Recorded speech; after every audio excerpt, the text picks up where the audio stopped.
పరిశుద్ధాత్మ మన హృదయాల్లో కుమ్మరిస్తే ఇక మన లోకానికి క్రీస్తుని గురించి పరిచయం చేయకుండా ఉండటం మన వల్ల కాదు.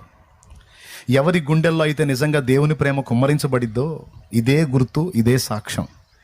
దేవుని ప్రేమ నిజంగా పరిశుద్ధాత్మ ద్వారా హృదయాల్లో కుమ్మరించబడితే ఆ వ్యక్తికి డబ్బు పట్టదు, ఆ వ్యక్తికి వెండి బంగారాలు పట్టవు, ఆ వ్యక్తికి జనాలు పొగుడుతారా తిడతారా అనే ఆ విషయాలు పట్టవు. ఆ వ్యక్తికి ఒకటే తెలుసు, దేవుని ప్రేమ ఆ వ్యక్తి గుండెల్లో ఉంది కనుక తెలియని వాళ్ళకి నేను యేసయ్యని గురించి పరిచయం చేయాలి, ఈ వ్యక్తికి చెప్పాలి, ఈ వ్యక్తికి చెప్పాలి, ఈ వ్యక్తికి చెప్పాలి, ఈ వ్యక్తికి చెప్పాలన్న తపనే. ఎందుకు చెప్పకపోతే నశించిపోతారు. ఆ సంగతి ఈ వ్యక్తికి తెలుసు కాబట్టి ఇక గుండె నిండా అదే తపన ఉంటుంది. కొంతమందికి అది పిచ్చితనంగా కనపడిద్ది. ఒరే భక్తి చేయాలి, మరీ భక్తి చేయాలి కానీ పిచ్చోడు కాకూడదురా. ఒరే నీ పిల్లగాడి సల్లంగుడు ఎప్పుడన్నా చూడు